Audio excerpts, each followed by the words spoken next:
Благодарам. Почитуване председателка, ево јас како последен би сакал да кажам една-две реченици. Мојот став го знаете уште пред самиот почеток на комисијата. Јас инсистирав министерот за внатрешни работи да биде последен во сослушувањето, не да биде во првиот ден. Очигледна е политичката желба и интерес на Социјалдемократскиот сојуз да го повика денеска, за да повторно се дефокусира јавноста со работи кои што можеби и не се во моментов толку важни, затоа што во моментов има истрага отворена и истрагата би требало да ни покаже на крајот на криштата кој е виновен, а кој не е виновен. А имавме можност да ги согледаме, односно да ги сослушаме останатите министри за здравство, кои што и други здравствени органи, кои што би можеле да не упатат на тоа кој би можел да носи политичка одговорност. Меѓутоа не се направи како што се направи. Не можам да се согласам со тоа што министерот кажува во 2020 година. Реков нема да се враќам на нас за 2012 што било како било. Премногу е одамна тоа да го коментирам. Меѓутоа во 2020 година ако е поднесена кривична пријава во јавното обвинителство, значи за случај со крадење со цитостатици и други лекарства кои што служат за лечење на болните со карцином, се постава прашањето што се чекало. И сега министерот ќе каже, па не знаеме ние, тоа го дадовме во јавното обвинителство, јавното обвинителство е надлежно да постапува. И сега до кога ние така ќе тераме работата? Цело време ќе викаме, предадовме ние тоа на јавното обвинителство, за било кој случај ќе фрламе топката на јавното обвинителство. Знаеме ние јавното обвинителство дека има еден постот на доверба, меѓутоа се поставува прашањето, кога еднаш во оваа држава некој обвинител ќе биде апсен и ќе биде изнесен со лисици? Зошто се чекало? 3 години, па за 3 години колку луѓе сме можеле да спасиме или да им ги продолжиме животите? Тука е главното прашање.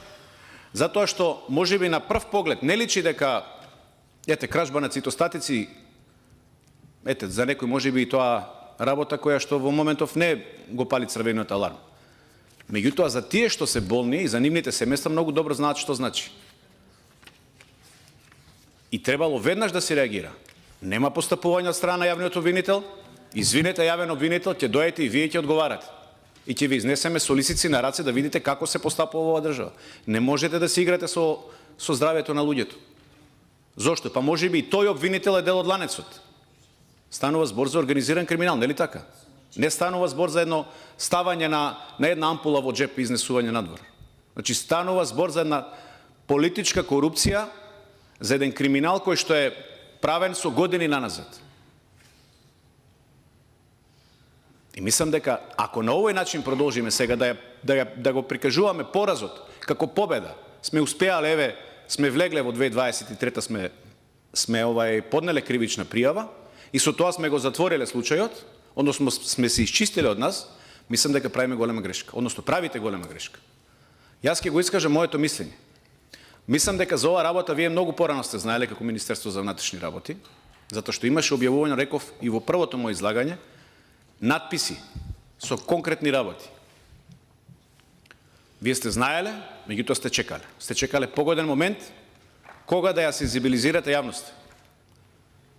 Затоа што за овој упад што е направен во онкологија, инспекторите кои што биле внатре, од мои информации кои што се доставени до нас, не знаеле што да барат внатре, значи кога отишле. Немале никаква подготовка. Значи, знаено е од вас и е наредено дента да се влезе. Зошто да се влезе? Да се сензибилизира јавноста. И после таа сензибилизација на јавноста, на мала врата да ни помине кривичен законник со европско знаменце. Демантирајте ме дали тоа не е така. А многу работи укажуваат на тоа дека тоа е така. Да, можете да дофрлате дека не е така.